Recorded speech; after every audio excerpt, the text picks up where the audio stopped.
Sijajua maono haya niliyo nayo ni kwa ajili ya nani. Sijaelewa Mungu amenifungua macho yangu nione maono haya kwa ajili ya nani. Lakini ninaona miamba katika roho ikipasuka.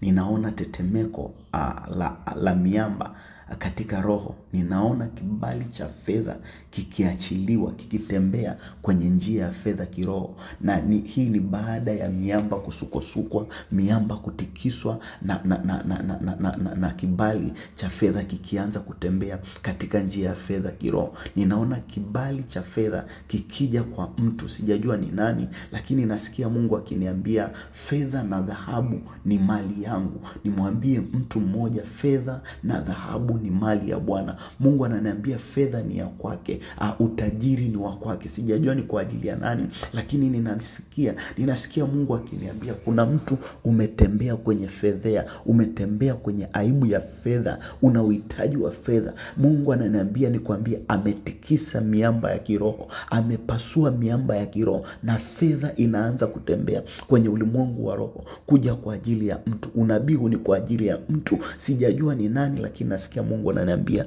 unabii huu ni wa kwako. Na tabiri kwa wengi watakaoamini, aibu ya fedha haitakupata. Hautapatwa tena na shambulio la aibu. Umaskini hautakuwa sehemu yako. Na tabiri juu ya mtu, una shida ya pesa, madeni hayatakuwa tena sehemu yako. Umaskini hautakuwa tena sehemu yako. Ninasikia ni tabiri kwa ajili ya mtu. Nakataa aibu ya fedha, nakataa aibu ya fedha, na anakataa aibu ya fedha. Na tabiri kwa mtu anayeamini, madeni, ada, kushindwa kulipa kodi haitakuwa tena sehemu yako. Mungu atakupa fedha zitakazo kutosha. Utahudumia jamaa yako, utasaidia watu, utasaidia wengine. Ninaamuru pesa itakuwa mtumishi wako. Hautatumika tena kwa ajili ya pesa. Pesa itaanza kukutumikia. Pesa itaanza kukutumikia. Kwa jina la Yesu Kristo wa Nazareth, ninaamuru fedha ije kwenye mikono yako. Ninakukamatia fedha kwenye mikono yako. Ninaamuru fedha ije kwenye akaunti yako. Fedha ninaiamuru ikae kwenye akaunti yako. Ninaamuru kwenye biashara yako fedha ije.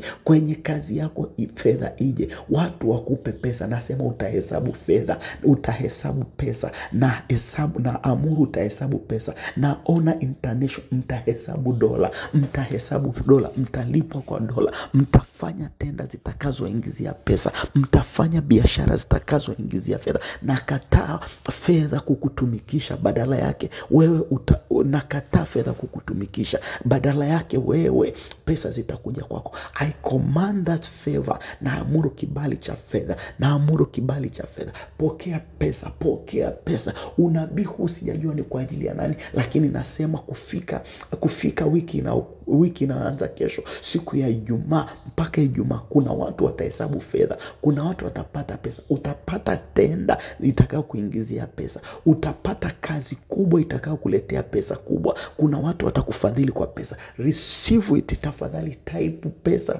pesa mara 3, alafu share mara 3. Kuna jambo kubwa litatokea kwako. Mungu akubariki sana. Sijui ni kwa ajili ya nani, lakini kuna pesa itakuja kwenye maisha yako. Kama uko Dar es Salaam, tafadhali njoo hapa Dar es Salaam leo Jumapili kuanzia saa 8 mchana mpaka saa 12 jioni. Tutakuwa mahali panaitwa Mbezi Beach Goiki, ukumbi unaitwa Mateo, saa 8 kamili mchana mpaka saa 12 jioni. Hakuna kiingilio. Ninataka nifute cheni zote zilizofunga mikono yako. Nataka nikate kila cheni, vifungo vilivyowekwa kwenye mikono yako. Nataka nirudishe nyota yako ya fedha iliyoibiwa. Nataka nirudishe kibali chako kilichoibiwa. Uanze kutembea kwenye utele wa fedha. Mungu akubariki sana. Shalom. Nisaidie kushare. God bless you.